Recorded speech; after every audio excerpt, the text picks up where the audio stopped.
वो आए और अपना विशेष संदेश उद्बोधन आप सभी को देंगे।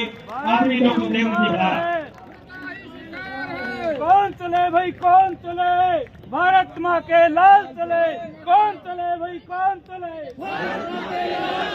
कौन चले भाई कौन चले।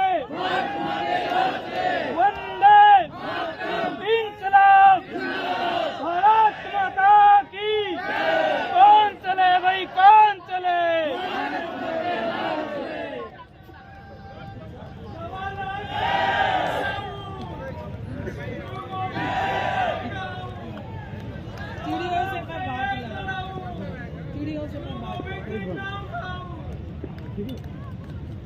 सितारों को नुमाइश में खलल पड़ता है,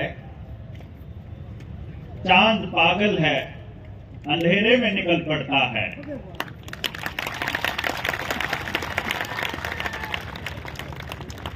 भारत की हुंकार है,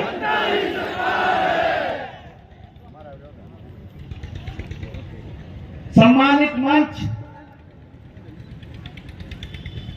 और मेरे सामने दूर दराज से आए, नजदीक से आए मेरे क्रांतिकारी योद्धाओं, मेरे बुजुर्गों, नौजवान साथियों, माताओं, बहनों,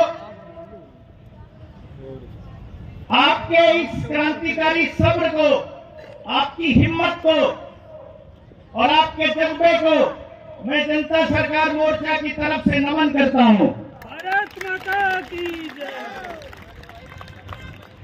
अपनी बात शुरू करने से पहले मैं वर्मा जी के कथन को ठीक करना चाहूंगा और आपको बताऊंगा कि आपने अपने जीवन में पहली बार ऐसा कोई मंच देखा होगा जहां किसी व्यक्ति के लिए कोई नारा नहीं लग रहा है, जहां व्यक्ति महत्वपूर्ण नहीं है, जहां केवल विचार महत्वपूर्ण है।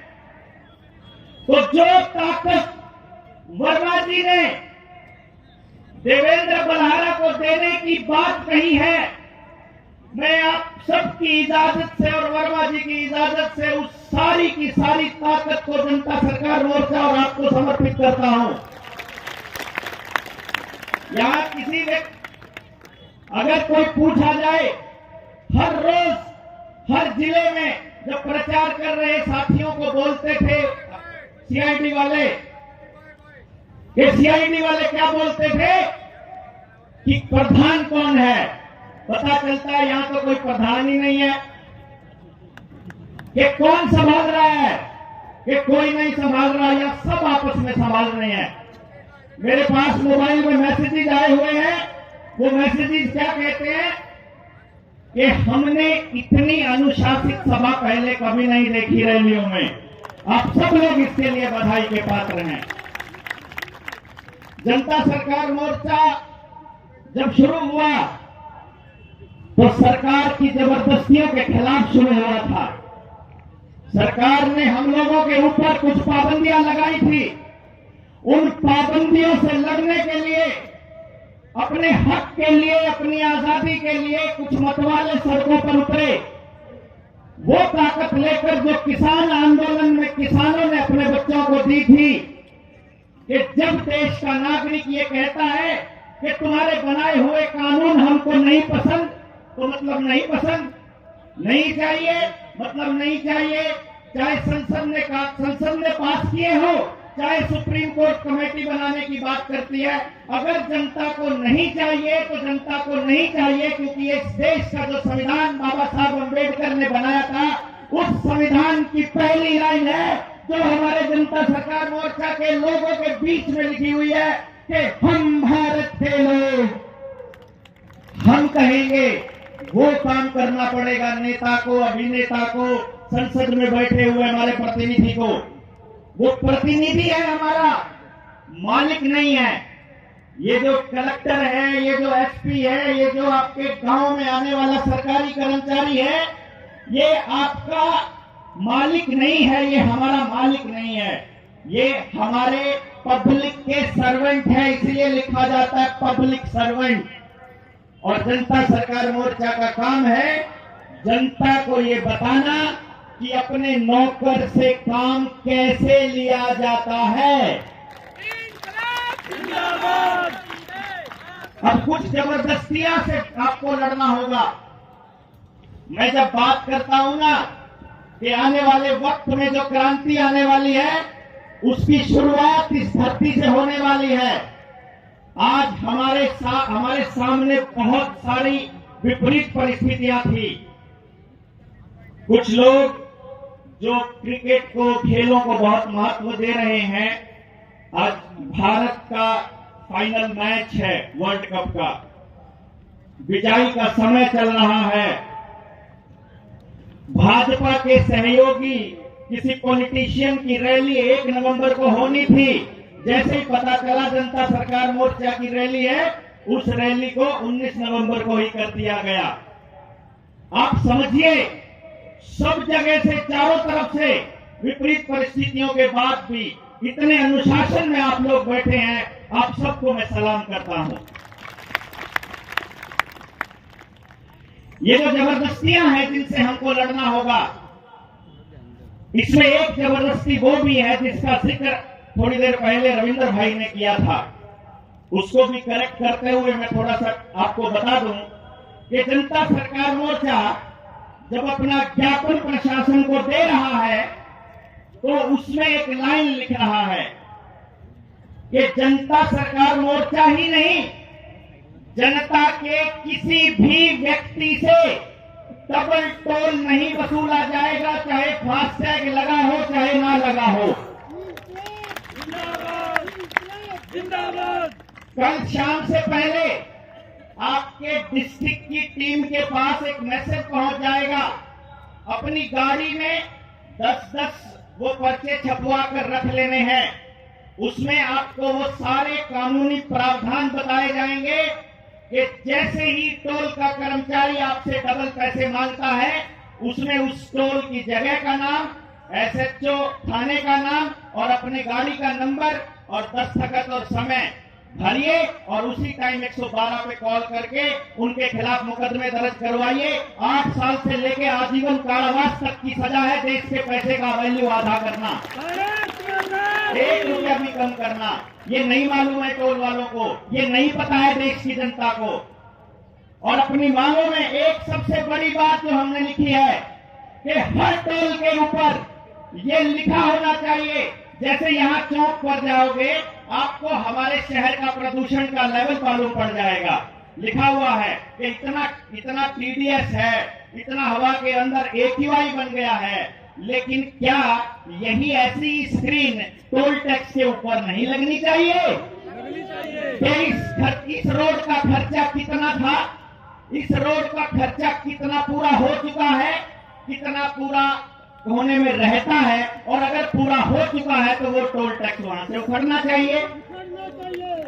अगर आप लोग आज से शुरू करते हैं एक कार्रवाई, ज्यादा अगर कुछ नहीं कर सकते, रोज केवल और केवल 10 परिवारों से मिलोगे, पूरी बात समझाओगे और रोज एक परिवार भी अगर आप बनाते हो तो जनता सरकार मोर्चा को बने हुए आज 2 साल होने को हैं। कैलकुलेट करके देखिए, हर व्यक्ति के पास 2 साल में 700 परिवार होते आप लोगों के पास।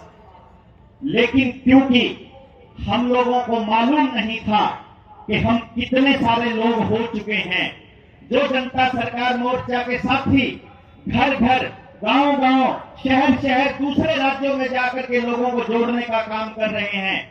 आप यहां बैठे हैं, इससे 10 गुना लोग अपने अपने शहर में जनता सरकार मोर्चा के लिए दुआएं मांग रहे हैं और कह रहे हैं कि हम आ नहीं सकते थे क्योंकि हमारी मजबूरियां थी। ये लोग वो आए हैं जो सारी विपरीत परिस्थितियां होने के बावजूद भी निकलने की हिम्मत कर पाए हैं। तो आप अपनी ताकत को छोटा मत आंकिएगा। बहुत बुरी हालात है यहाँ की राजनीति के। यहाँ जब आपको रैली में बुलाना होता है तो वो लोग ऐसा सोचते हैं कि घर से निकलकर कोई नहीं आता। जनता सरकार मोर्चा ने आप लोगों के भरोसे एक कदम उठाने की सोची कि एक काम करते हैं, हम किसी को कोई लालच नहीं देने वाले हैं। हम ये बताने वाले हैं कि एक रैली की शुरुआत होगी जहां से क्रांति का आगाज होगा। कौन कौन लोग हैं जो अपना सिर कटवाने को तैयार है तो आ जाए रैली के अंदर। तो इतने सारे लोग आ गए, इतनी हिम्मत के लिए आप सबको इस्तकबाल, आप सबको नमस्ते, आप सबको प्रणाम। अब आपको एक एक करके ये बताना है, क्या आपको सरकारों द्वारा लादी गई उन जबरदस्तियों का सामना करना है या इसी तरह से सरकारों के आदेशों पर चुपचाप चलना होगा जैसे अभी तक करते आ रहे थे? सामना करेंगे। मैं बोलूंगा सामना करेंगे, आप बोलेंगे हम मिलकर लड़ेंगे। हम इन जबरदस्तियों का सामना करेंगे। क्या आपका बच्चा प्राकृतिक तरीके से पैदा नहीं हो सकता? तो ये आशा वर्कर जो जबरदस्ती अपने गांव में आकर दाई के ऊपर एफआईआर करवाती है, इसका विरोध होना चाहिए कि नहीं होना चाहिए? अगर कोई व्यक्ति अपने बच्चे को कोई इंजेक्शन नहीं लगवाना चाहता है तो उसको उसका अधिकार होना चाहिए कि नहीं होना चाहिए? तो कोई डॉक्टर पैदा होते ही हमारे बच्चों को हमसे पूछे बिना कैसे कोई इंजेक्शन लगा सकता है? हम लोगों को ये बताना पड़ेगा पहले से सब डॉक्टरों को कि हमारे पास सैकड़ों नहीं हजारों ऐसे बच्चे हैं जिनको हम ऑर्गेनिक बच्चे बोलते हैं, जिन्होंने आज तक डॉक्टर की शक्ल नहीं देखी है और वो बीमार भी नहीं पड़ते हैं। आपको देखना होगा कि आपके आसपास कौन से बच्चे ऐसे हैं जो सबसे ज्यादा तंदुरुस्त हैं, तो पता चलेगा जो आज तक डॉक्टर से बचे रहे वो सबसे ज्यादा तंदुरुस्त रहे। ये डॉक्टर्स आपका इलाज करने के लिए नहीं आए थे, ये आपको बीमार करने के लिए आए थे। आपके गांव में स्कूल आए तो आपके बच्चों ने खेती छोड़ दी, आपके गांव में बेरोजगारी आ गई, आपके गांव में डॉक्टर आया तो बीमारी आ गई। 50 साल पहले का गांव देखिए, एक अस्पताल एक डॉक्टर नहीं मिलेगा आपको, क्योंकि हमको मालूम था कि हमारी रसोई में, हमारे आसपास, हमारे खेत में ऐसे ऐसे औषधीय पौधे मौजूद हैं जिनका इस्तेमाल ये बाजार करता है। डॉक्टर कोई और नहीं है। अभी आपने देखा होगा जिस टाइम पर 2 साल आपको लॉकडाउन के दौरान बंद करके रखा तो घोटाला क्या सामने आया कि कुछ दवाइयों को प्रिस्क्राइब करने के लिए 10,000 करोड़ रुपए की रिश्वत डॉक्टरों को बांटी फार्मा कंपनियों ने रिकमेंड करने का। जो डॉक्टर करोड़ों रुपया लेकर के अपना कोर्स पूरा करेगा वो चाहेगा कि आपका इलाज 2 रुपए में हो जाए या आपका इलाज आपके घर में हो जाए। वो तो यही चाहेगा ना कि आप उसके एक परमानेंट कस्टमर बन जाएं। ये परमानेंट कस्टमर बनाने की जो जबरदस्ती है, क्या ये बंद नहीं होनी चाहिए? आपने गाड़ी ली, आपके पुरखों से इन्होंने जमीन ले ली, जबरदस्ती भूमि अधिग्रहण कर लिया, उसके ऊपर आपसे टैक्स लिया, उस टैक्स के पैसे से रोड बनाया और वो रोड किसी कंपनी को लूटने के लिए लगा दिया। रोड टैक्स के बावजूद भी क्या टोल टैक्स होना चाहिए? आपको कहते हैं कि आप अपनी मर्जी की नंबर प्लेट तक नहीं लगा सकते, आपको अपने पशुओं का भी रजिस्ट्रेशन कराना पड़ेगा, आपको अपने बच्चों का जन्म प्रमाण पत्र भी बनवाना पड़ेगा, आपको उसको कितने इंजेक्शन लगे उसका पूरा रिकॉर्ड रखना पड़ेगा। हम कहते हैं कि अगर मेरे बच्चे का जन्म प्रमाण पत्र नहीं है तो क्या वो बच्चा नहीं है? क्या वो इंसान नहीं है? तुम लोग इस कागजी कार्रवाई में फंसाकर तुम हमको कहते हो कि मैं देवेंद्र बलहारा हूं, अगर मैं लिख कर दे रहा हूं, अगर मैं एफिडेविट दे रहा हूं, अगर मेरे गांव का सरपंच दे रहा है, मेरे माता पिता दे रहे हैं, तो वो कहते हैं कि नहीं ये कागज मान्य नहीं होगा, तुम्हारे कहने से कुछ नहीं होगा।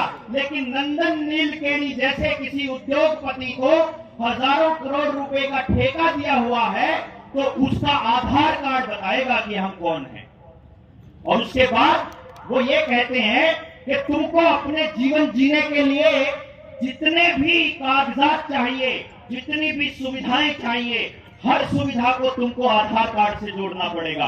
अपना ड्राइविंग लाइसेंस, घर के कागज, मकान के कागज, दुकान के कागज, ट्रैक्टर के कागज, गाड़ी के कागज, पेट्रोल लेना है तो बैंक अकाउंट, आपका ITR, आपके खाते जितने हैं, आपकी गैस का कनेक्शन, पानी का कनेक्शन, बिजली का कनेक्शन और जितने काम करवाने हैं, पहले आधार कार्ड लेकर आओ। पहले तुम अपना फैमिली आईडी लेकर आओ। फैमिली आईडी के बिना अगर कोई बच्चा स्कूल में चला जाता है तो मास्टर जी एडमिशन लेने से मना कर देते हैं। उस मास्टर को यह अधिकार किसने दिया? पता चलता है सुप्रीम कोर्ट के अंदर आधार कार्ड को अनिवार्य घोषित नहीं किया गया है, वो स्वैच्छिक है। अगर मालिक चाहे, अगर माँ बाप चाहे तो कोई आदमी उससे आधार कार्ड नहीं मांग सकता, क्योंकि ये बात मोदी जी ने 2014 में प्रधानमंत्री बनने से पहले देश की जनता को चेताया था। वो वीडियो निकाल कर देखिए, उन्होंने क्या कहा था कि आधार कार्ड के साथ आपकी इतनी सेंसिटिव इंफॉर्मेशन जुड़ी हुई है कि आप सोच भी नहीं सकते। जितने लोग यहाँ आए हुए हैं, जितने लोगों से आप बात करोगे, सबके मोबाइल एक गूगल अकाउंट से जुड़ा है, सबका मोबाइल उनके आधार कार्ड से जुड़ा है, उनका आधार कार्ड उनके वोटर कार्ड से जुड़ा है। जिस टाइम चुनाव होने लगेगा और पता चलेगा कि ये लोग हैं जो सरकार की खिलाफत करने वाले हैं, आपको पता भी नहीं चलेगा कि जब वोट डालने के लिए जाओगे, अंदर गए तो अपने वोटर लिस्ट में आपका नाम ही नहीं है। क्या करोगे उसके बाद? आपको अगर कोई अधिकार ही नहीं होगा वोट डालने का तो हम क्या करेंगे? आपको क्या करना पड़ेगा? आंखें, कान, नाक 24 घंटे खोले रखना पड़ेगा और सरकारों को चेताना पड़ेगा कि तुम्हारी जबरदस्ती नहीं चलेगी, नहीं चलेगी, नहीं चलेगी। क्या होगा? सरकारी जबरदस्ती नहीं चलेगी, नहीं चलेगी, नहीं चलेगी। आपको छोटे छोटे लालच और डर में फंसा दिया गया, क्योंकि जो सुप्रीम कोर्ट का आदेश है, उस आदेश में एक लाइन छोटी सी सुप्रीम कोर्ट ने डाली हुई है। क्या? कि यदि आपको सरकार से कोई लाभ चाहिए तो वो ले सकता है, तो सरकार आपसे आधार कार्ड मांग सकती है। क्योंकि सरकार ने हल्फनामा देकर क्या कहा मालूम है? आपको, हमको, इस देश की जनता को चोर कहा सुप्रीम कोर्ट में। सरकार ने चोर कहा। वो कहते हैं ये सारे चोर हैं, दो बार फायदा उठाते हैं, भ्रष्टाचार करते हैं, सब्सिडी 2 बार लेते हैं, बच्चों का स्टाइपेंड 2 बार लेते हैं, और इन्हीं के लोगों ने भ्रष्टाचार किया, अपने ही लोगों के आधार कार्ड काट के अखबारों में छपवा देते हैं कि ये लोग चोर हैं, इसीलिए इनका आधार कार्ड कंपलसरी किया। आपका देश चोरों का देश घोषित करने पर लगे पड़े हैं कि आप टैक्स भी चोरी करते हो, इसीलिए आपके ऊपर छापे मारने पड़ेंगे। अभी 4000 ऐसे लोग इन्होंने चिन्हित किए हैं पंजाब के अंदर, इनकम टैक्स डिपार्टमेंट ने, कि आप घर के अंदर बुटीक खोल करके, घर में छोटा काम करके, कोई सिलाई बुनाई करके कोई महिला अपने बच्चों को पाल रही है, तो उसके घर में नोटिस भेजा है कि तुम टैक्स की चोरी कर रहे हो। जहां इलेक्शन होगा वहां नहीं आएगा ये, जहां इलेक्शन हो चुके हैं वहां नोटिस आएंगे आपके पास। आप अगर 1 से ज्यादा गाय पाल रहे हो तो आपको टैक्स देना पड़ेगा। यूपी के अंदर सरकार ने बना दिया ये कानून, गुजरात ने बना दिया ये कानून, राजस्थान ने बना दिया ये सरकार कानून कि आप 1 से ज्यादा गाय नहीं पाल सकते हैं। अगर आप गाय पालेंगे तो आपको ये बताना पड़ेगा कि बाकी के पैसे का क्या किया। जो दूध था, घर में 2 आदमी अगर कमाने वाले थे और आपकी गाय ने, 2 गायों ने अगर 10 किलो दूध दिया तो 2 आदमी पी नहीं सकते, तो बाकी का खोया निकाल कर बेचा होगा, इसीलिए उसका टैक्स देना पड़ेगा तुमको। वो कहते हैं तुम चोर हो। वो कहते हैं कि इस देश के लोग अपनी मांग नहीं उठा सकते।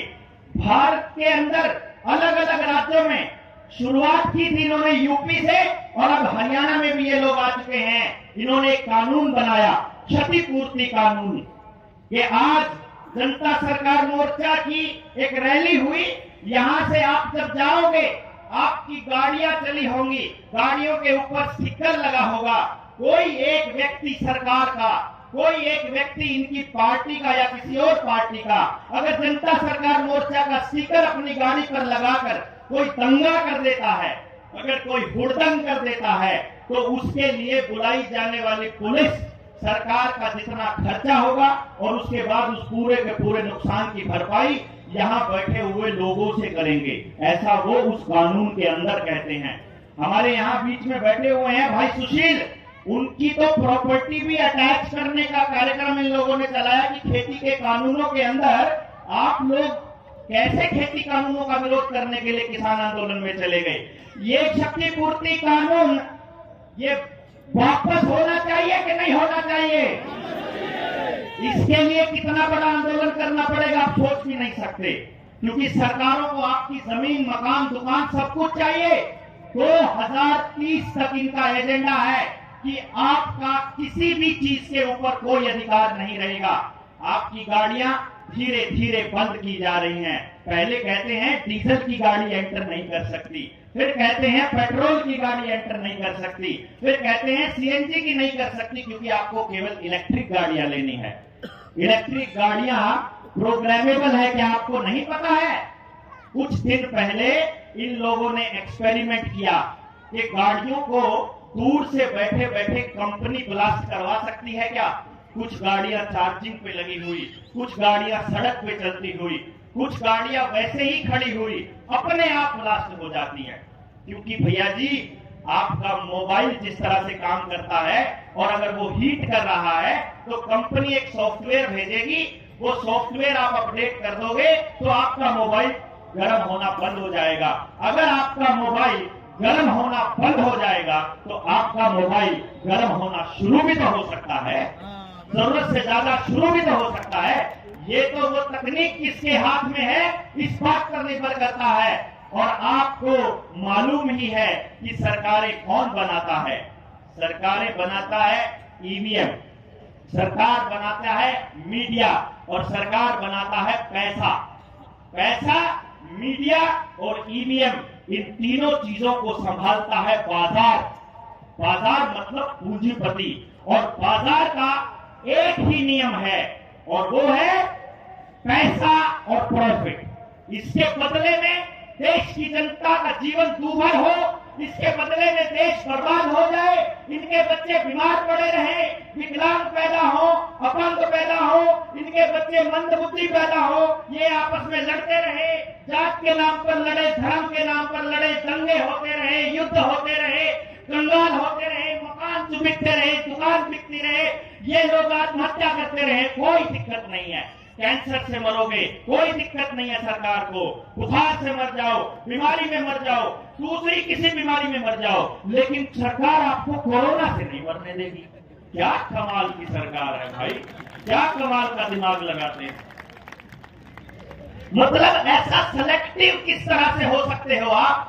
आपको हमारी चिंता है तो हर जगह होनी चाहिए ना।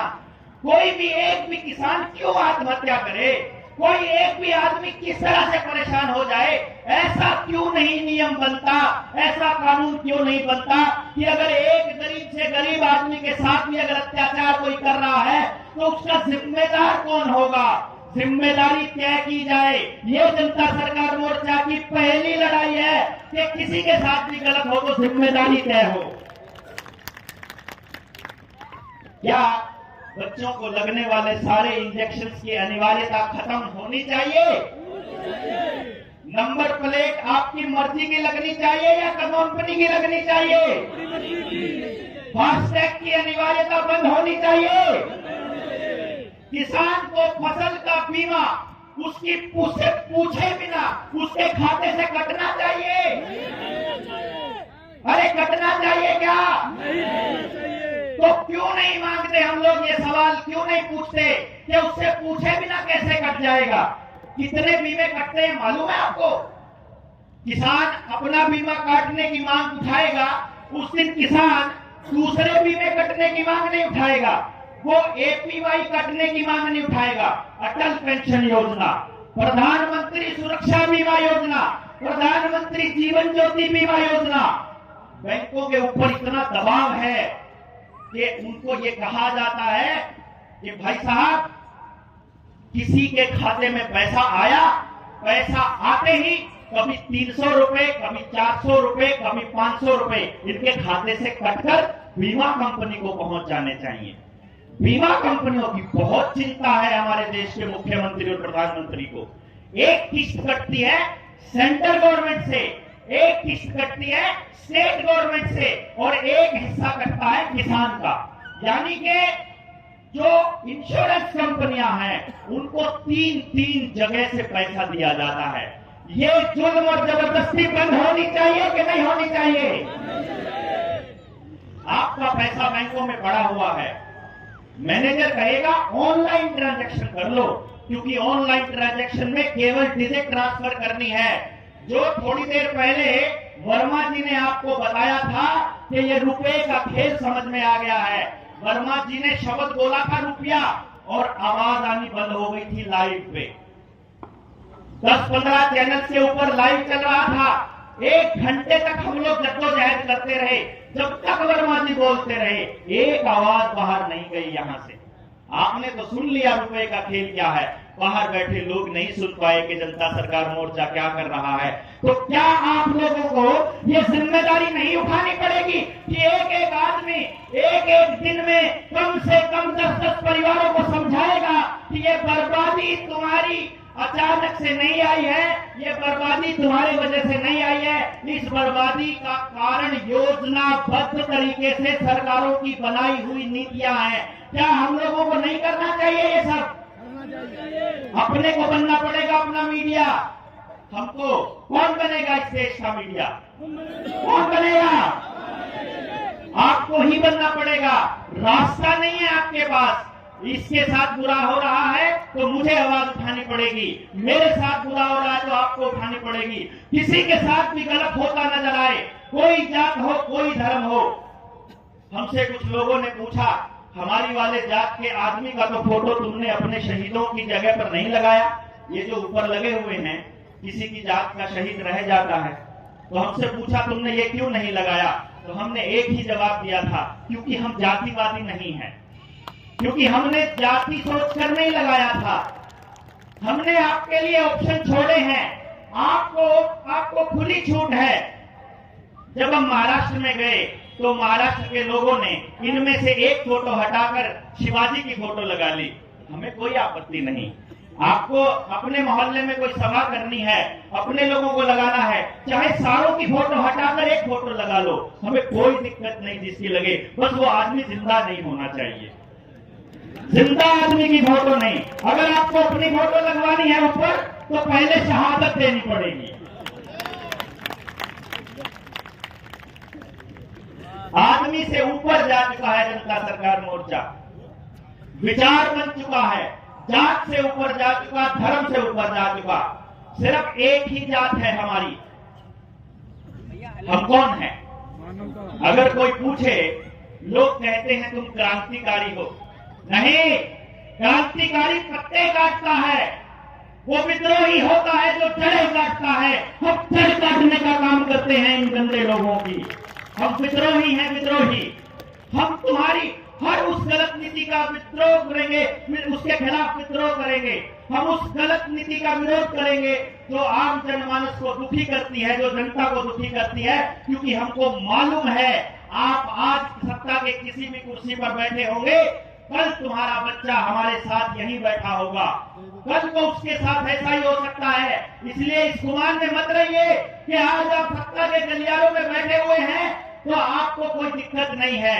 ये पॉलिटिकल पार्टियों के लोग, ये सामाजिक संगठनों के लोग उस टाइम कहां सोए हुए थे जो आज यहाँ बैनर लगाकर आपको लोहड़ी की शुभकामनाएं देते हैं, दिवाली की शुभकामनाएं देते हैं, छठ पर्व की शुभकामनाएं देते हैं। वो तब क्यों नहीं बोले जब तुम्हारे बच्चों को घरों के अंदर कैद किया जा रहा था, जब हमारे बच्चों के ऊपर जबरदस्ती ला दी जा रही थी कि तुम एक सर्टिफिकेट नहीं दिखाओगे तो तुमको पढ़ने नहीं दिया जाएगा, तुमको पेपर नहीं देने दिए जाएंगे, तुम हाजिरी नहीं लगा सकते, तुम तुम लोग कोई एग्जाम में नहीं बैठ सकते, तनख्वाह नहीं मिलेगी, पेंशन नहीं मिलेगी, बस में नहीं बैठने देंगे, रेल में नहीं बैठने देंगे, दुकान नहीं खोलने देंगे, मंडी में नहीं जाने देंगे, बाजार में नहीं जाने देंगे। तुमको ये कह रहे थे वो कि अरे तुमको तो इलाज का भी अधिकार नहीं है अगर तुम लोग सरकार की बात की मान करके वो सर्टिफिकेट नहीं दिखाओगे। कल को इन लोगों ने आपके आधार कार्ड को आपके जीवन की सारी पाइपलाइन के साथ जोड़ दिया है और उन पाइपलाइन को फिर आधार के साथ जोड़ रहे हैं। कहीं पर पानी का कनेक्शन नहीं पहुंचा है तो नया कनेक्शन दिया जा रहा है, कहीं बिजली का कनेक्शन नहीं दिया पहुंचा है तो नए बिजली के मीटर पहुंच रहे हैं, नए खंभे लग रहे हैं, आपके यहाँ पर नई पाइपलाइन के जरिए गैस का कनेक्शन दिया जा रहा है और वो कह रहे हैं कि नया कनेक्शन आधार के साथ जुड़ा होगा। अगर आपने आधार के साथ नहीं जोड़ा तो आपको महंगा पड़ेगा। आप अगर फैमिली आईडी के साथ फॉर्म भरोगे नौकरी का तो तुमको 900 रुपए देने पड़ेंगे, विदाउट फैमिली आईडी दोगे तो तुमको 1800 रुपए देने पड़ेंगे। तो आदमी थोड़े लालच में आकर, थोड़े डर में आकर इनकी बातों को मानना शुरू कर देता है और वो सोचता है कि पैसे बचाने हैं तो आधार कार्ड दे ही देते हैं। आपको नहीं पता है ये आधार कार्ड आपकी बर्बादी और आपकी गुलामी का आधार बनने वाला है। अगली बार जब इनको आपकी गर्दन मरोड़नी होगी, आपके पेट के ऊपर लात मारनी होगी तो इनको केवल एक काम करना है, आधार कार्ड बंद कर दो, आपका जीवन की पाइपलाइन रुक जाएगी, आपके सारे काम रुक जाएंगे, बैंक अकाउंट बैन हो जाएगा, आपको गैस का कनेक्शन नहीं मिलेगा। गांव वाले कुछ लोग कहते हैं कि हम तो लकड़ी गोसे में काम चला लेंगे। आपको पता चले गांव वालों के पास न जंगल बचा है न डंगर बचा है, जंगल भी खत्म, डंगर भी खत्म और जींद के 4540 एकड़ जमीन को एक्वायर कर रहे हैं और कह रहे हैं कि जिनकी जमीन एक्वायर करनी है ना उनसे पूछने की जरूरत नहीं है। दो तरह से मारते हैं, पहला लालच और दूसरा डर।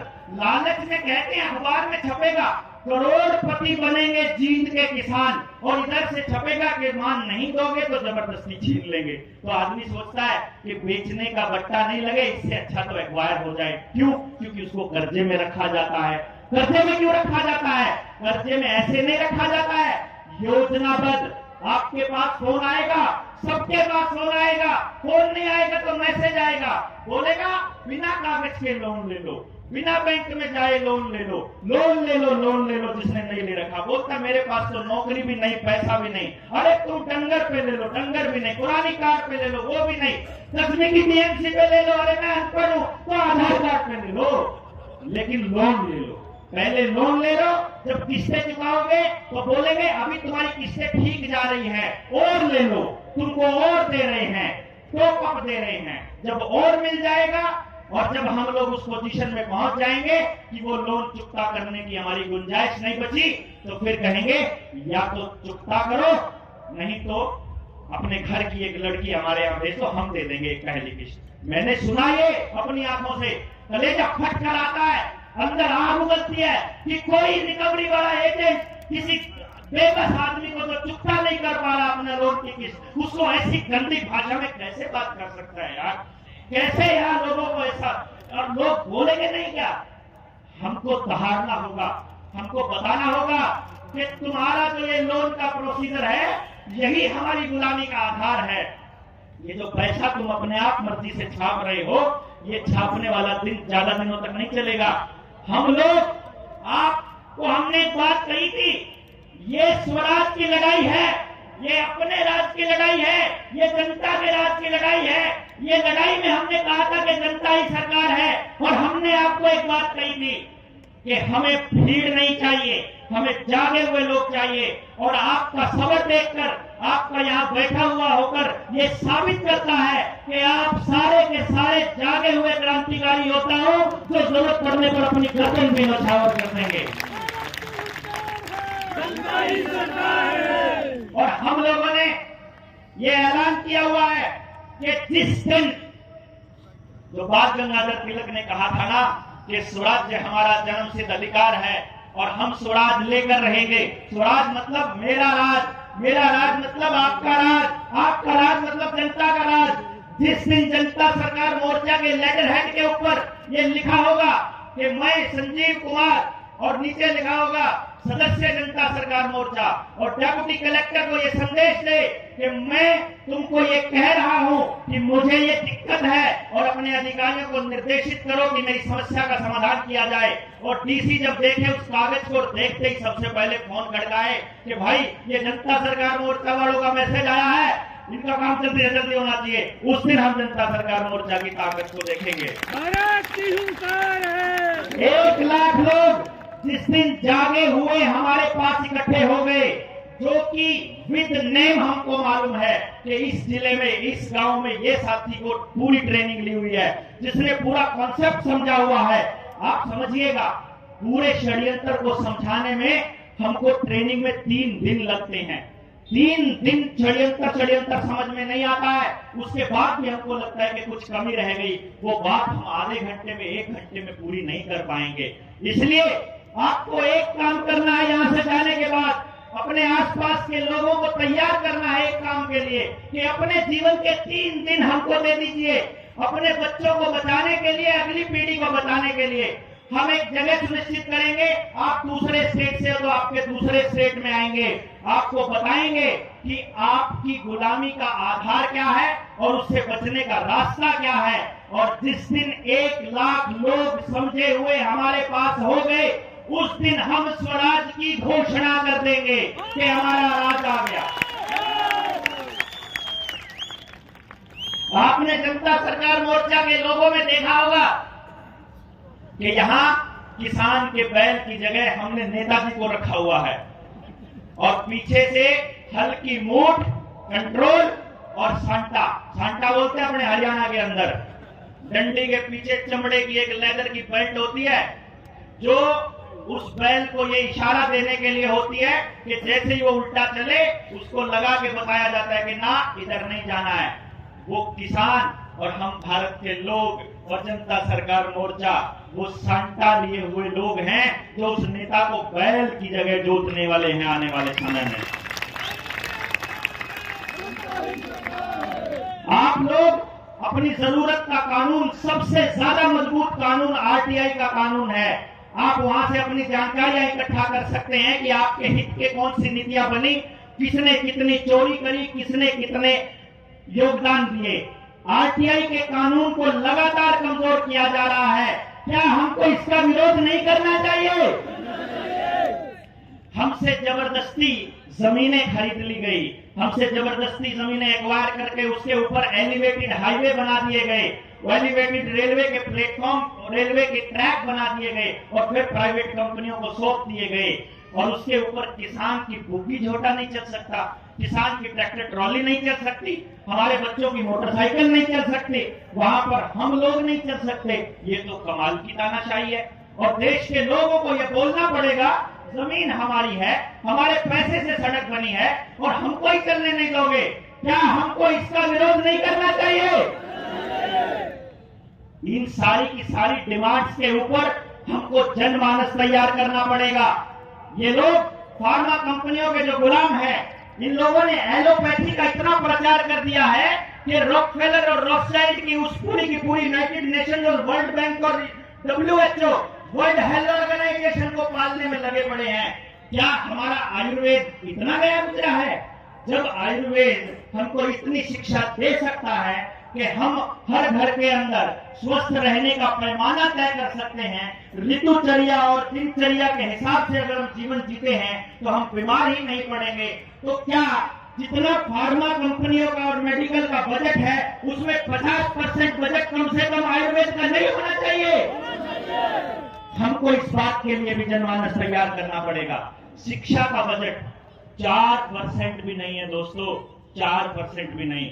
स्कूलों में टीचर्स नहीं है, कॉलेज में, यूनिवर्सिटी में 70% सीटें खाली पड़ी है, लेकिन सरकार को टैबलेट देने की जल्दबाजी पड़ी है कि इनको जल्दी जल्दी कोई ना कोई टैबलेट दो।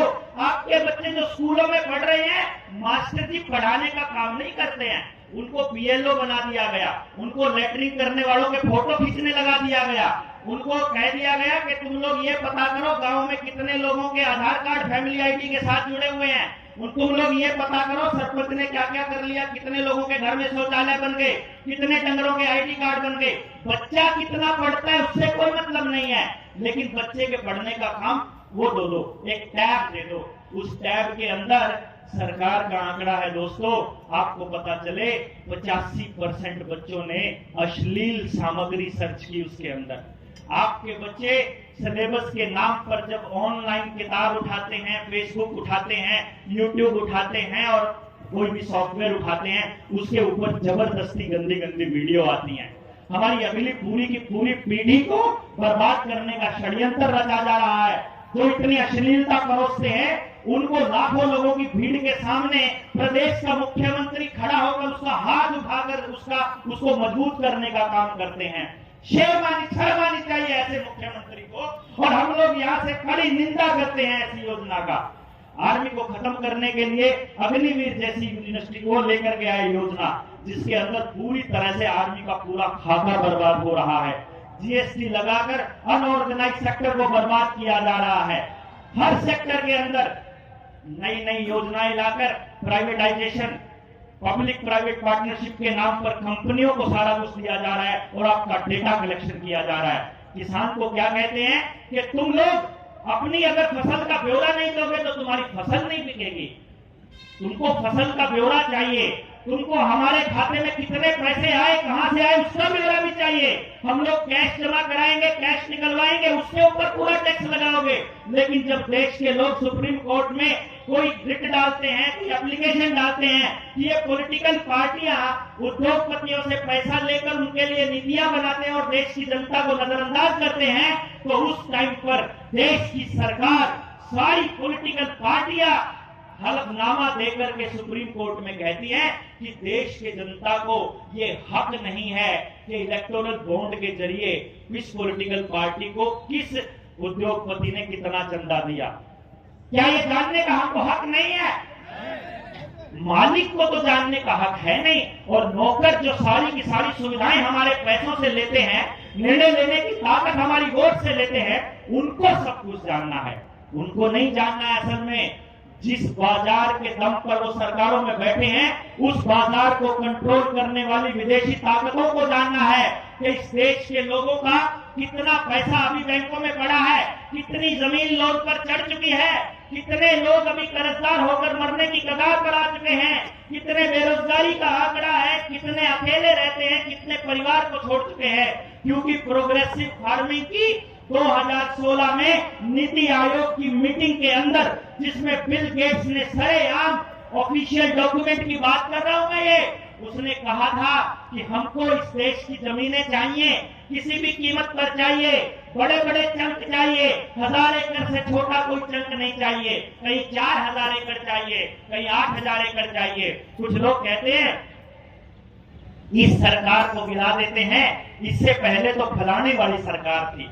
आपको पता चलेगा वो जो फलाने वाली सरकार थी उसने भी 12,000 एकड़ जमीन पूंजीपतियों को ऐसे ही चंक में पकड़ाई थी।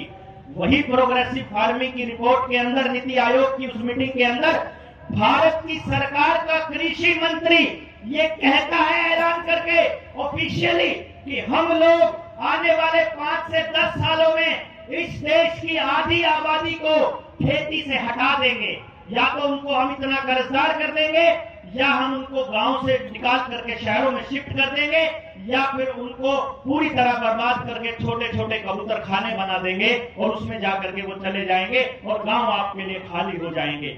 आपको मालूम पड़े, आपके गांव को ऐसे ऊपर से देखा जाता है जैसे सीआईडी वाले ड्रोन से हम लोगों को देख रहे थे। ऊपर से देखकर ये देखा जाता है कि ये वाला चंक हमको चाहिए, ये 10 गांव हमको चाहिए, क्योंकि यहाँ से नहर गुजर रही है, यहाँ से पानी खूब आता है, यहाँ पे बढ़िया जलवायु है और रोड का भी कनेक्शन है। उस एरिया को बर्बाद करने के लिए ये लोग वहां कोई फैक्ट्री लेकर आते हैं। कहीं इथेनॉल की फैक्ट्री आएगी, कहीं पर गन्ना फैक्ट्री आएगी, कहीं पर पावर हाउस आएगा, कहीं पर न्यूक्लियर पावर प्लांट आएगा, कहीं कोई दूसरा आएगा, कोई डंपिंग यार्ड बन जाएगा। उससे क्या होगा, आपके घरों में बदबू आएगी, या राखी आएगी, मतलब राख आएगी, या आपको वहां आपका माहौल खराब हो जाएगा। तो देश के लोग, किसान अपने बच्चों को अपनी जबान से कहने लगेंगे कि एक काम करो, खेती में कुछ नहीं रखा है, गांव में कुछ नहीं रखा है, तुम अपना शहर चले जाओ, कोई नौकरी करो, नौकर बना दो। मालिकों को नौकर बनाने के लिए ये षड्यंत्र चल रहा है। आपको मालूम पड़े, जो हमारे पुरखे कहा करते थे कि खेती सबसे उत्तम है और नीच सबसे काम अगर कोई है तो वो नौकरी है, क्योंकि इस लॉकडाउन के दौरान आपके बच्चों की जिंदगियों को बर्बाद करने वाला कोई और नहीं था, वो नौकर था, नौकर। चाहे आंगनबाड़ी वर्कर हो, आशा वर्कर हो, स्कूल का मास्टर हो, एसडीएम हो, तहसीलदार हो, पुलिस वाला हो या कोई डीसी हो, सबको जब आप सच्चाई बताते थे और कहते थे कि देखो ये देश के साथ फ्रॉड कर रहे हैं अंतर्राष्ट्रीय ताकतें और देश के नेताओं को किराए पर लिया हुआ है और तुमको ये पैसे का लालच दे करके हमारे साथ जबरदस्ती और जाति कर रहे हैं, तो वो आदमी आपको हाथ जोड़कर चुपचाप एक लाइन बोलता था, हम क्या करें जी, हम तो नौकरी करते हैं। यही कहा करता था ना। ये नौकरी जो है ये आपके ही भाई बहनों को दे करके, आपके ही पड़ोस को दे करके आपको बर्बाद करने का काम कर रहे हैं। इसके खिलाफ लोगों को जगाना होगा, इसके बारे में बताना होगा।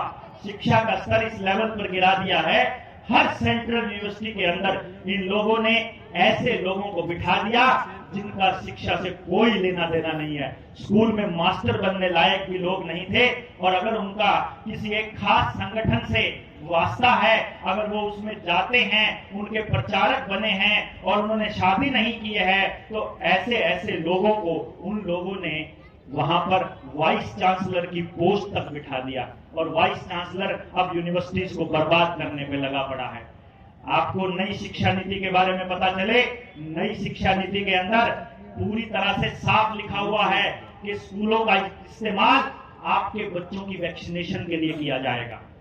और आपने देखा होगा बहुत पहले जनता सरकार मोर्चा की पानीपत के टीम के साथी हो, चाहे बल्लभगढ़ की टीम के साथी हो, चाहे मेवात की टीम के हो, चाहे अंबाला की टीम के हो, जब भी मास्टर जी ने माँ बाप से पूछे बिना किसी बच्चे को गलत दवाई या सही दवाई, जो कोई भी दवाई या कोई भी इंजेक्शन लगवाया, तो उन्होंने थाने में एफआईआर करवाने के लिए पहुंच गए और मास्टर जी मन मर्जी के शर्तों पर समझौता करने को तैयार हो गए।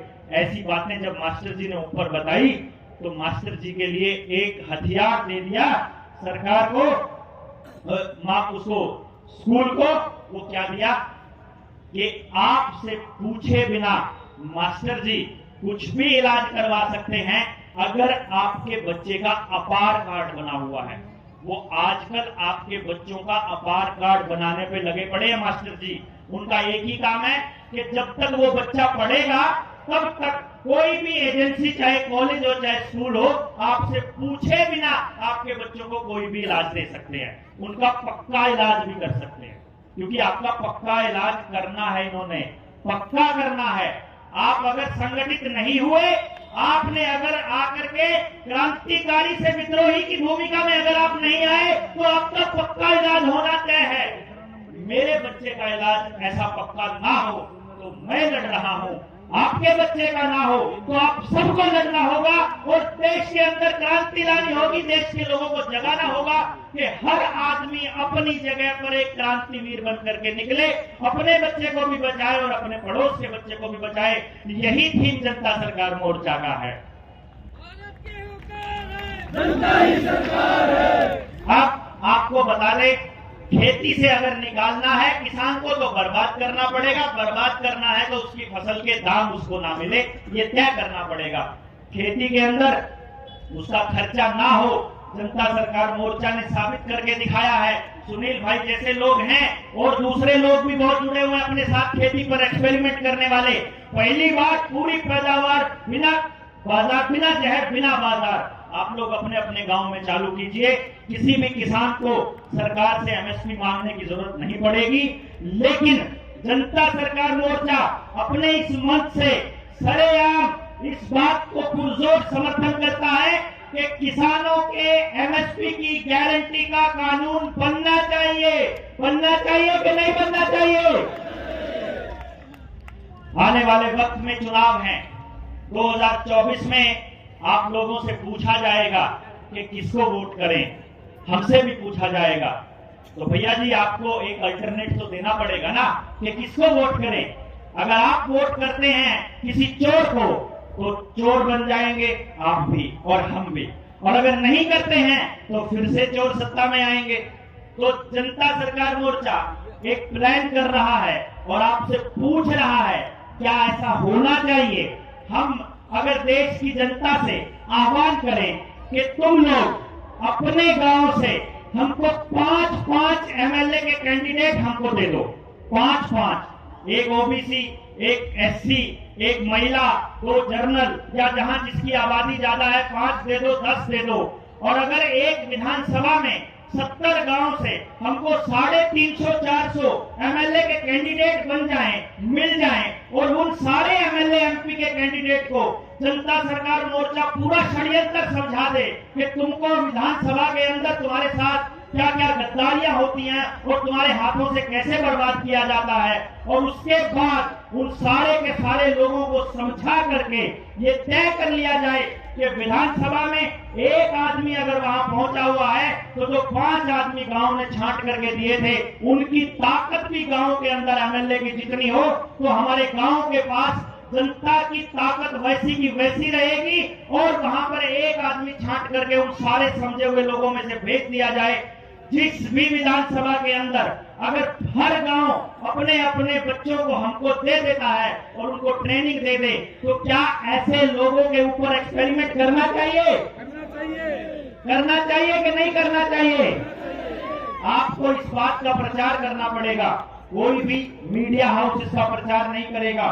हर गांव से अगर हमारे पास 5 बोलने वाले बच्चे हों, जिनको शिक्षा का भी स्ट्रक्चर पता हो, स्वास्थ्य का भी पता हो, न्याय का भी पता हो, राजनीति का भी पता हो, खेती का भी पता हो, तो आपके गांव की ताकत आपके पास रह सकती है। क्योंकि अगर लक्ष्यों की बात करें तो जनता सरकार मोर्चा का एक लक्ष्य है कि जल, जंगल, जमीन और जानवर, इन 4 चीजों से रिलेटेड फैसले गांव करेगा, कोई भी नेता या कोई भी डीसी एसपी नहीं करेगा। सहमत हैं?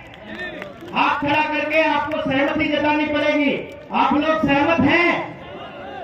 एक दूसरा, हम लोगों की एक लड़ाई है पूंजीवाद के साथ, क्योंकि पूंजी से नेताओं को किराए पर लिया जाता है। आपको समझना पड़ेगा कि शिक्षा, स्वास्थ्य, न्याय, राजनीति और खेती, इन 5 चीजों से पूंजीवाद समाप्त होना चाहिए। होना चाहिए कि नहीं होना चाहिए? कैसे होगा? हम कैसे करेंगे? गांव वाले किस तरह से करेंगे?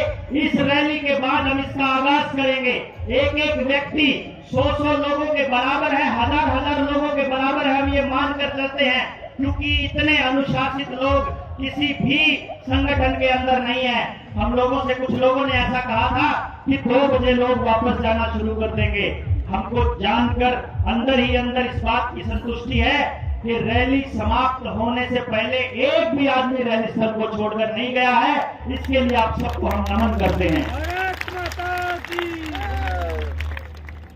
सारी की सारी मीडिया अंबानी और अडानी के काबू आ चुकी है।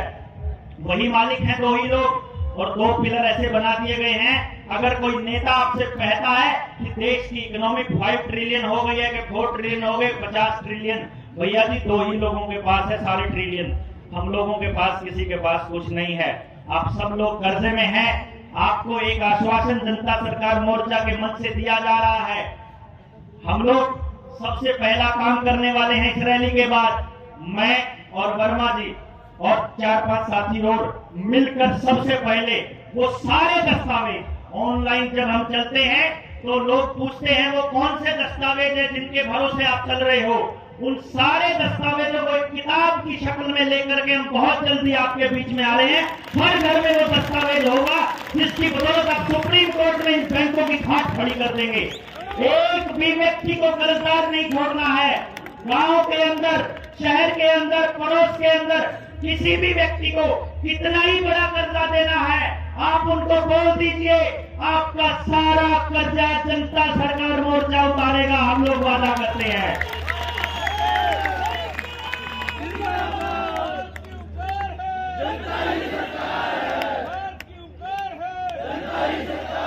बस आपको ये समझना होगा कि कर्जे से मुक्त करना जनता सरकार मोर्चा का मकसद नहीं है।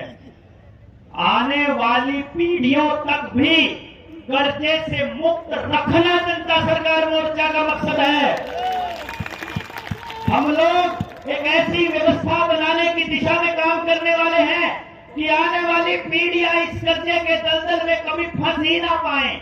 आने वाले वक्त में सरकार के अंदर किसी का भी, कोई भी आदमी सरकार में हो, कोई भी पार्टी सरकार में हो, कोई भी एमएलए हो, कोई भी एमपी हो, ताकत जनता के हाथ में रहनी चाहिए। ये जनता सरकार मोर्चा का मकसद है।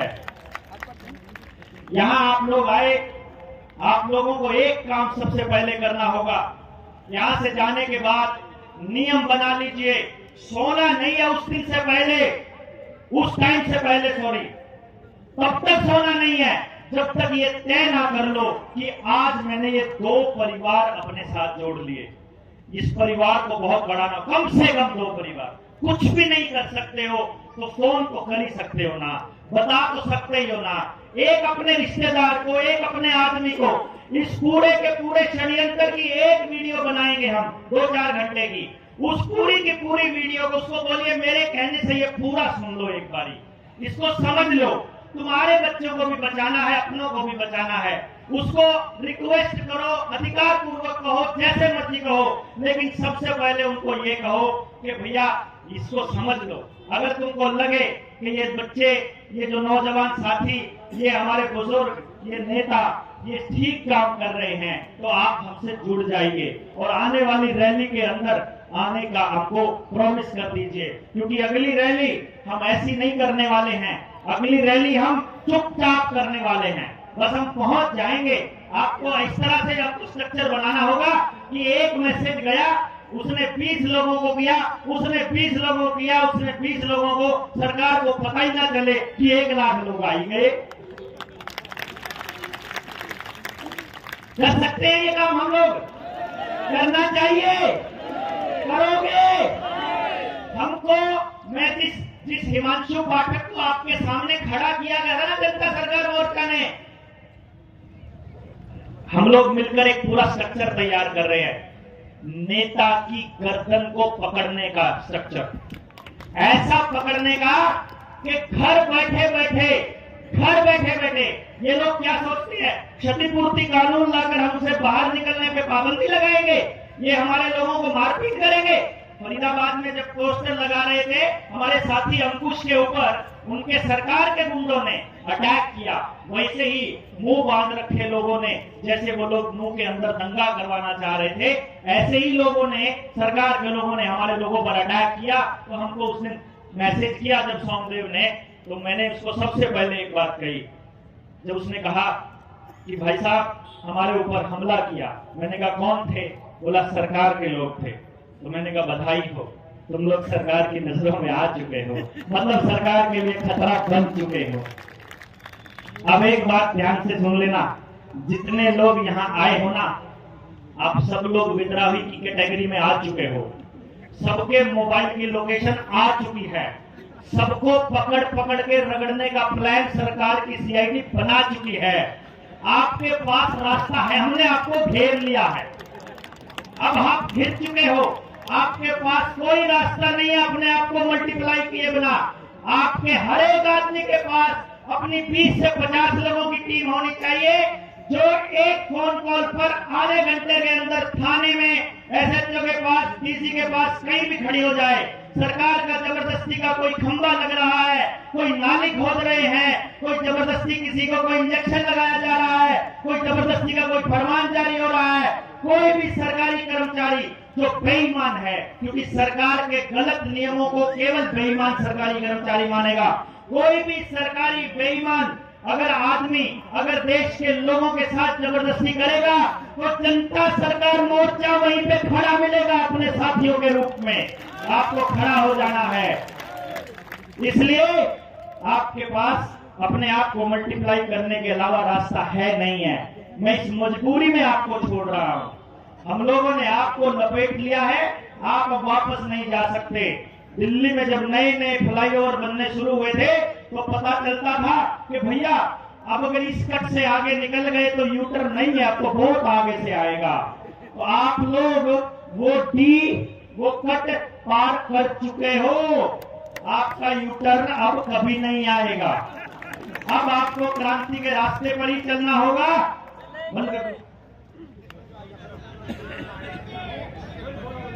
अब आपको इस क्रांति के रास्ते पर आगे ही बढ़ना होगा।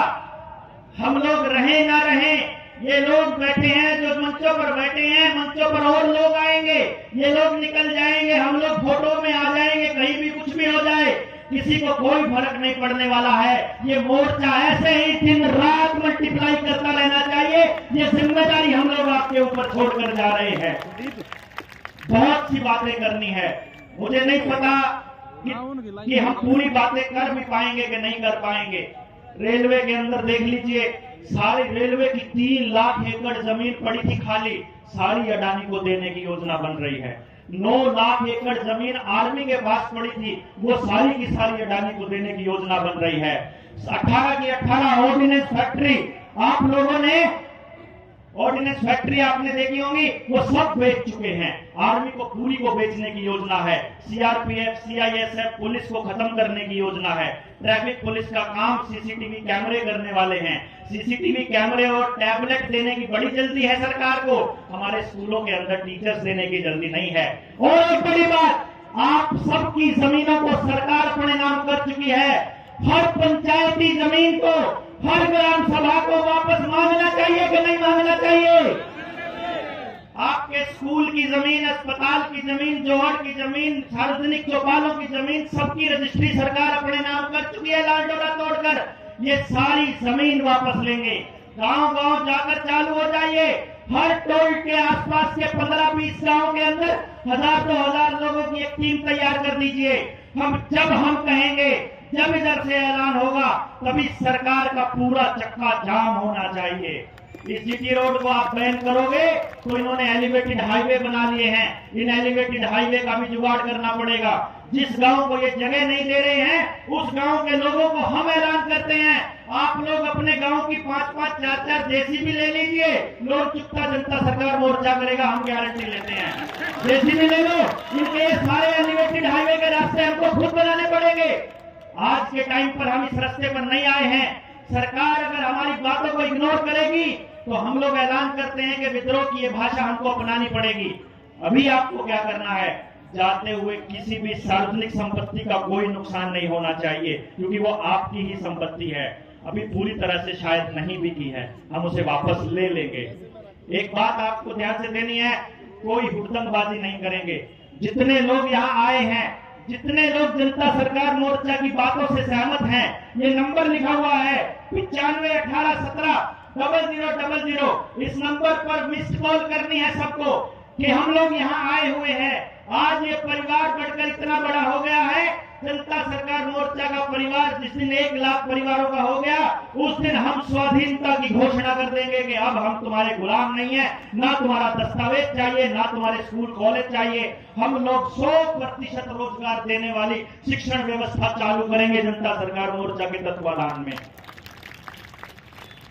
लड़की की शादी की उम्र आपसे पूछे बिना 21 साल कर दी इन लोगों ने। क्या कहते हैं कि बच्ची को आत्मनिर्भर बनाना चाहते हैं। और कैसी आत्मनिर्भर बनाना चाहते हैं कि अगर 21 साल से पहले शादी करोगे, सरकार क्या कहती है मालूम है आपको? करियर बनाने का टाइम है। मां बनने के लिए पहले कहते थे 18 साल की उम्र सही है। उन्होंने देखा 18 साल में पूरी तरह बर्बाद नहीं हुए इनके परिवार, तो 21 साल करो इनकी लड़की की उम्र। और 21 साल भी ऐसे नहीं करनी है। अगर 21 से पहले शादी कर दी तो इनकी बच्ची को, इनके पिता को, बच्ची के पिता को जेल हो जाएगी। लेकिन आपकी बच्ची रखैल की तरह 16 साल की उम्र में लिव इन रिलेशनशिप में रह सकती है। ऐसा कानून चाहते हो क्या? इंडो इजराइल प्रोजेक्ट के तहत पर, इसकी तर्ज पर सारे के सारे रिसर्च सेंटर में आपके डंगरों की नस्ल खराब करी जा रही है, जेनेटिकली मॉडिफाई किया जा रहा है। जेनेटिकली मॉडिफाइड टमाटर, खीरे और शिमला मिर्च जैसी चीजें, तेल, कपास, सरसों, सब जेनेटिकली मॉडिफाइड किया जा रहा है। और ब्राजील की सरकार ने 2020 में एक रिसर्च जारी की थी जिसमें बताया था कि जो भी लोग जेनेटिकली मॉडिफाइड आइटम खाते हैं वो सारे के सारे और उनकी अगली संतानें नपुंसक और बांझ पैदा होंगी। ये रिसर्च है बकायदा, आपको जानना होगा। जिस टाइम पर वो हमारे कौन से नेता, क्या नाम था उनका, जो जिनको मार दिया गया था, अनिल माधव दवे, आरएसएस के बहुत बड़े प्रचारक और विद्वान व्यक्ति थे, देशभक्त इंसान थे। जब जेनेटिकली मॉडिफाइड सरसों के केस आया और उन्होंने कहा कि मैं ये केस पहले रिसर्च के लिए भेजूंगा, देखूंगा अगर इससे जमीन को कोई नुकसान ना होता हो, अगर अगली पीढ़ी को कोई नुकसान ना होता हो तो हम इसको पास करेंगे। जिस दिन उसने वो फाइल वहां अटकाई तो भाई साहब उसी दिन अगले दिन हमें अखबार में एक छोटी सी कटिंग नजर आई कि अनिल माधव दवे बाथरूम में पड़े हुए मिले। देना मेरे को दे दो। बाथरूम में पड़े हुए मिले और वो मिले ही नहीं। फिर उसके बाद क्या होता है मालूम है? अंबानी की एक कंपनी से एक डायरेक्टर इस्तीफा देता है। बैकडोर एंट्री यूपीएससी में चालू की थी, 400 लोग अंदर किए इन्होंने। हर मिनिस्ट्री के अंदर एडिशनल चीफ सेक्रेटरी के लेवल पर कंपनियों का एक आदमी बैठा है जो मंत्रालय को कंट्रोल करता है, और वो कहता है वो वहां से इस्तीफा देकर के एसीएस बनता है, उस फाइल के ऊपर साइन करता है, फाइल को पास करता है, जीएम सरसों को पास देने के बाद वापस जाकर कंपनी ज्वाइन कर लेता है। ये हालत हो रही है आपके पीछे से, क्योंकि आपको आरटीआई का कानून के जरिए अनजान रखा जाता है। सारी मीडिया को अंबानी अडानी ने खरीद करके इस तरह से रख दिया है कि कोई भी मेन स्ट्रीम मीडिया का आदमी यहां आकर जनता सरकार मोर्चा की रैली को कवर करने की हिम्मत नहीं कर सकता। ये ताकत है आपकी जनता सरकार मोर्चा की, ये ताकत है। किसी ना किसी पॉलिटिकल पार्टी के पास जाओगे, उसकी रैली में जाओगे, आपको पूरा मीडिया का हुजूम मिलेगा। हमारे पास तो भैया मीडिया को देने के लिए पैसे नहीं है, उनके अरेंजमेंट करने के लिए हमारे पास तो कुछ नहीं है। जो लोग मांगते हैं, जो ईमानदार लोग खड़े हैं, जिनको पता है कि समाज को सच जाना चाहिए, वो आ गए हैं। जिन लोगों के पास देने के लिए कुछ नहीं है, तो भैया हमारी खबरें अगर वो नहीं दिखाएंगे तो आपको मीडिया का रोल अदा करना पड़ेगा। करोगे? दूसरी चीज, हम लोग एक ज्ञापन दे रहे हैं आप लोगों की परमिशन से। अगर आप लोग मानते हैं कि ये सारे लोग ये ज्ञापन सही हैं और हमने सही तरह से अभी रखे हैं, क्योंकि ये शुरुआत है, अभी हम लोग नोटिस में आ जाएंगे कि यार ये इतनी खतरनाक मांगे मांगना शुरू कर दिया, ये आगे आगे क्या क्या करेंगे। तो अभी आप लोगों को डराया जाएगा, धमकाया जाएगा, आपके घरों पर रेड करी जाएगी, आपके खाते सीज करे जाएंगे, आपको मारा भी जा सकता है, आपको प्रताड़ना भी दी जा सकती है और आपको लालच भी दिया जा सकता है कि आप लोग पार्टियां ज्वाइन कर लीजिए। तो कुछ पॉइंट हैं जो हमने कहा है, पहले बताइएगा, हाथ खड़ा करके समर्थन दीजिएगा अगर आपको लगता है कि ये वाला मुद्दा सही है। पहला मुद्दा, टोल टैक्स के रूप में जनता से लिए जा रहे टैक्स की पारदर्शिता के लिए हर टोल टैक्स पर एक डिजिटल बोर्ड लगे, जिसमें उस रोड को बनाने का कुल खर्चा और प्रतिदिन इकट्ठा हो रहे टैक्स को घटाकर शेष राशि अपडेट होती रहे और बिना फास्टैग वाले वाहन से कैश के रूप में दोगुना भुगतान बंद हो। आपका समर्थन है। अंग्रेजी के नाम पर भारत की गुलामी, भाषा की गुलामी, जिससे आने वाली पीढ़ियां ना तो सही से अंग्रेजी में निपुण हो पा रही है और ना हिंदी में। हर प्रशासनिक कार्यालय में और स्कूल में हिंदी भाषा को प्राथमिकता दी जाए। और अगर हिंदी नहीं है, अगर हम लोग बात करें केरला की, अगर हम बात करें तमिलनाडु की, महाराष्ट्र की, तो वहां की जो क्षेत्रीय भाषा है उसको प्राथमिकता दी जाए। विद्यार्थियों के लिए स्कूल में हर बच्चे को रोजगार देने वाली शिक्षा का पाठ्यक्रम लागू हो। एक भी बच्चा बेरोजगार ना हो, ऐसी शिक्षा दी जाए, और जो शिक्षा रोजगार न दे सके वो शिक्षा बंद कर दी जाए। स्कूल के पाठ्यक्रम में देश के लिए सर्वोच्च बलिदान देने वाले शहीदों की जीवनी शामिल हो, ताकि आने वाली पीढ़ियां अपना क्रांतिकारी इतिहास न भूलें। खेती और तमाम सार्वजनिक संस्थानों में प्राइवेटाइजेशन और निगमीकरण बंद हो, ताकि आने वाली पीढ़ियां भी खेती करें, और खेती ही सबसे ज्यादा रोजगार पैदा करती है, इसलिए खेती को सुरक्षित रखा जाए। एग्रीकल्चर विश्वविद्यालयों में देसी बीजों का संग्रह हो और आने वाली पीढ़ियों को ऑर्गेनिक खेती के लिए प्रोत्साहन दिया जाए। हमारी खेती, अगर हम ऑर्गेनिक खेती करना चाहते हैं तो उसके मूल में गाय है, इसीलिए गो हत्या को बंद करने का कानून बनाया जाए। पशुओं का प्राकृतिक तरीके से गर्भाधान हो, जिसके लिए प्रोत्साहित किया जाए ताकि पशुओं की नस्ल बचाई जा सके। आईवीएफ के जरिए नहीं, और टीकाकरण के जरिए नहीं बल्कि प्राकृतिक तरह से ही हम लोगों के बच्चे जन्मने की प्रक्रिया को सुनिश्चित किया जाए। भ्रष्टाचार के कारण हो रही अव्यवस्थाओं से आम आदमी परेशान है, इसीलिए हर भ्रष्टाचारी की जवाबदेही तय हो और उससे वो सारा पैसा वसूला जाए जितना भ्रष्टाचार उसने देश के साथ किया है। सारे काले धन को राष्ट्रीय संपत्ति घोषित की जाए। किसी भी डॉक्यूमेंट को आधार कार्ड से लिंक करना अनिवार्य ना किया जाए और फैमिली आईडी और आधार के बिना शिक्षा से वंचित ना किया जाए। हर दफ्तर के अंदर, हर सचिवालय के अंदर आधार कार्ड और फैमिली आईडी जब भी मांगता है तो आपको सबसे पहले एक सवाल करना है, अपना फोन चालू करो, फोन चालू करके उसकी बात सुनो, वो क्या कहता है। उसको बोलो मुझे फैमिली आईडी नहीं देनी है, अब बताओ तुम काम करोगे कि नहीं करोगे। वो बोलेगा मैनुअल करना पड़ेगा, तुम्हारे को 7 दिन लगेंगे, तुम्हारे को 6 दिन लगेंगे।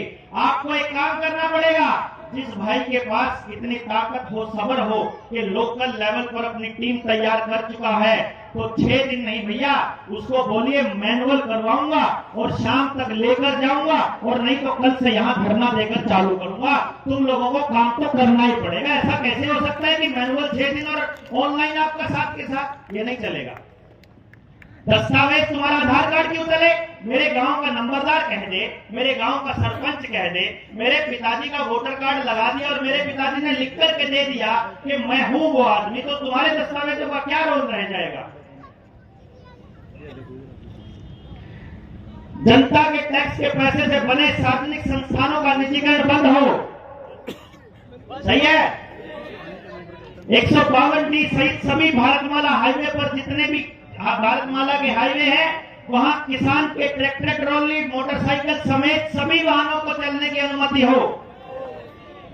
किसान के लिए एमएसपी की गारंटी का कानून जल्दी से जल्दी बनाया जाए। बैंक खातों से बिना खाता धारक की अनुमति के कोई एक सिंगल पैसा भी ना काटा जाए। शहीद स्मारक स्थल हुसैनीवाला पंजाब में जो एलपीजी की गैस जो जल रही है उसको बंद करके देसी घी की जोत को ही चालू किया जाए, जिसको जनता सरकार मोर्चा ने चालू किया था। और वातावरण में, आसमान में हवाई जहाजों से किए जा रहे केमिकल का, रसायनों का, कृत्रिम वातावरण जियो इंजीनियरिंग पर पूरी तरह से रोक लगनी चाहिए। हार्ट टेक्नोलॉजी से मन मर्जी की बारिश और सूखा, बाढ़ और भूकंप के रोग पर रोक लगनी चाहिए। सही है। आप लोगों का आना सफल हुआ।